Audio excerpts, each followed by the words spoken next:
Hey guys, it's your girl Sean, aka the Perfume Addict, and I am back. Today we are going to talk about the newest KLE fragrance, Yum Pistachio Gelato 33. So stay tuned.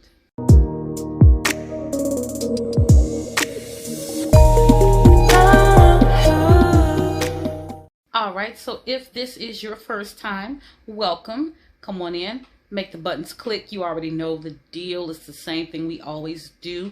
And if you are returning, thank you so much for returning, for constant support, subscribing, watching, all that great stuff. It is appreciated because it helps build the channel.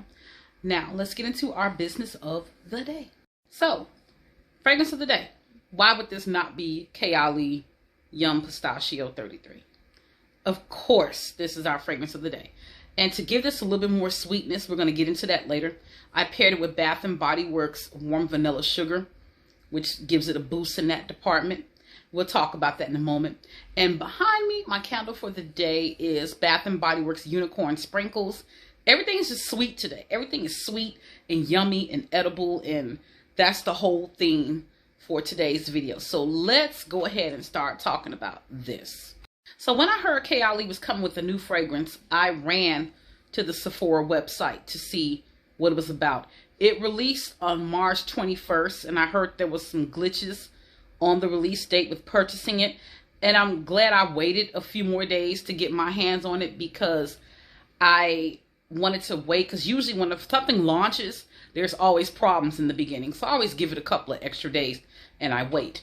But this fragrance here, this is it, the KLE Yum Pistachio Gelato 33. Let's talk about this fragrance.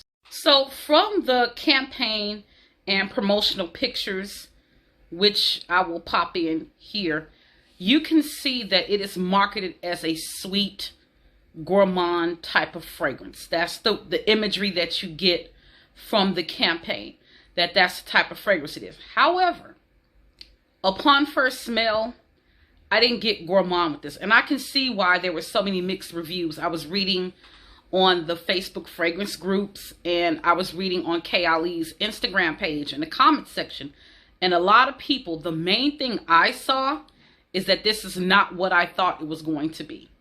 Based off of the campaign photos, you're thinking it's going to be this sticky, sweet, creamy, gourmand fragrance. And to be honest with you, it has those elements, but it's truly not. So let's talk about the fragrance notes and the fragrance itself. So I'm going to post the main accords off of Fragrantica, and I'm going to talk about the fragrance itself. So this is from the Fragrantica website. It says Yum Pistachio Gelato 33 by KLE Fragrance is a fragrance for women and men. This I didn't know. I've never known KLE to do a unisex fragrance. If I'm incorrect, please let me know in the comments. That could be why it's not what everybody thinks it is. This new fragrance, Yum Pistachio Gelato 33, was launched in 2023. Yum Pistachio Gelato was created by Olivia Creep and Sebastian Creep. Top notes are pistachio, bergamot, ice cream, rum, hazelnut, and cardamom. Middle notes are lily of the valley, peony, pear, jasmine, geranium, raspberry, and white peach. Base notes are whipped cream, marshmallow, cotton candy, sandalwood, tonka bean, lucumum, cedar, and cacao. So those are all the notes that are in that fragrance. Now, just based off of that description alone, this fragrance is not a straight up gourmand. It is not the gourmand everybody thought it was going to be. When I first smell this, I get, let's see, I do smell the cotton candy. What I smell in the beginning, it's like a bit of, it gives me Aqualina pink sugar vibes. And if anybody knows me, you know I absolutely positively hate Aqualina pink sugar. I hate that fragrance. I don't like it. But it's not, you get a whiff of it in here, just smelling it from the bottle. So when I sprayed this on me, at first I was a little disappointed. I was like, I don't know if I like this. The magic in this fragrance is when it dries down. When it dries down, it gets sweeter. So in the opening, it's a burst of powdery freshness You don't get that sweet right away. And as it dries down, it gets sweeter. And so reading that information, saying that it is made for men and women, which I'm not too sure about that. If it is, that might explain why it's not this overtly sweet fragrance. Because if it's meant to be unisex, I don't know any man that wants to walk around smelling like an ice cream cone or sugar. But I mean, men's fragrances do have sweet elements in it, but not gourmand to the point where it's edible. So that might be why this fragrance is not the gourmand everybody was expecting. I can also tell you that the longevity on this is not good. It's okay. It's maybe 1 or 2 hours tops. Now, when I wore it the other day, I sprayed it on my t-shirt, and I could smell it on my t-shirt. I could smell it on my jacket when the breeze blows. The projection on this is not strong, but honestly, I don't mind that, because sometimes I don't need you to be able to smell me from 100 yards away to know I have perfume on. This is one of those fragrances where somebody has to give you a hug or be right next to you to even know that you have it on. But there are ways that you can make this project a little bit more, and you can give it more longevity. You can layer it up, and I'll tell you what I've layered this with. So some things I've paired this up with over the last couple of days, just to see if I can make this work, if I can get this to work. So I have paired it up, like today, I have it on with Bath & Body Works Warm Vanilla Sugar. That's a good pairing. That is a good pairing.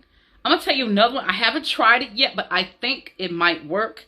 If you have it, Bath & Body Works Cotton Candy Cloud. If you don't have it, the Body Fantasies Cotton Candy one, you know, the one that you can find in Walmart and Walgreens. That might be a good one to pair this up with. I've even paired it with Vanilla Confetti Sparkle, aka Confetti Cake Pop, to give it kind of a cakey sweetness to it, and that kind of works. The last combo I used, it was okay, was this along with Ellis Brooklyn's Sweet, and it kind of worked, but I like that one the least. I like that one the least. And I'll tell you another Kayali fragrance that I tried this with, Vanilla 28. They kind of like each other. They like each other, but they're not in love with each other. I have to try that again to see how I feel about it. But overall, on a scale of 1 to 10, I will give this fragrance a 6. I would like to go higher, but what's keeping me from going higher is the projection. When you first smell it, the initial opening of it is, everybody's saying baby powder. I don't get baby powder. What I get, when I first smell this, it leans a little masculine. And that might be why, because of the unisex. I don't know if that's true or not, if they were trying to make this a unisex fragrance. But to me, it leans a bit on the masculine side. It doesn't smell feminine at first. But to be fair to Kayali, everybody wanted this super sweet fragrance. And think about what time of year we're in. This is spring going into summer. And I don't think a super duper sweet gourmand would be good for this time of year. Now, you know, I don't have rules. I wear a fragrance whenever I want to wear a fragrance. Don't care if it's a gourmand or whatever.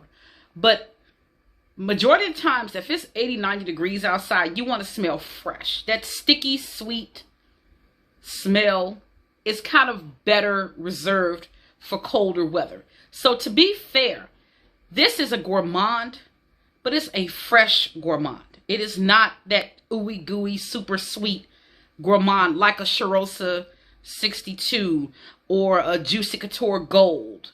Something like that. It's not that kind of gourmand fragrance. I think everybody was looking for that super duper, super sweet edible, and that's not what this is. It does have edible notes, but if you pay attention to the notes, there's a lot of woody notes. There's a lot of florals going on here. So this is not meant to be a soul gourmand.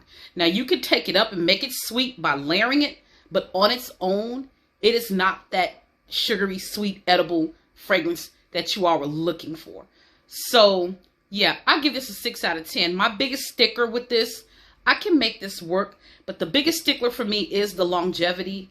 I'm not even worried about the projection because, like I said, I don't always want to walk in a room and fill it up with perfume. But the longevity, this is a $100 fragrance. I need longevity. And let's talk about the price points. The 3.4 ounce is $138. This is the 1.7, and this is $100. For $100, I need to smell my perfume mostly all day because I have cheaper fragrances that I can spray on me and smell the next day. So that is kind of bugging me with this. But I don't know if I'm going to keep this. I kept the box. I don't know if I'm going to keep this or if I'm going to return it. I don't know. I don't know how I feel about it. We'll see, because there's another Kayali fragrance that I want, which is Deja Vu White Flower. Much better fragrance, much better long lasting. So I don't know. We're going to see. I got a few weeks to decide if I'm going to hang on to this. But overall, I don't think it's a bad fragrance. It's just not what everybody thought it was going to be. All right, everybody. So those are my thoughts and feelings on the new Kayali Yum Pistachio Gelato 33. If you enjoyed, please hit the subscribe, like, notification bell so that you know whenever I'm uploading a video. And it helps support the channel, and it costs you nothing. It is totally free to support this channel. So I appreciate it. Much love and respect to everybody who has been supporting. The channel is growing. It's looking good. We're almost at 300 subs. We have almost 16,000 channel views. So thank you so much for all your support on that. And on that note, you guys stay blessed. Have a wonderful week. Be safe. Love you guys. Till next time. Bye, guys.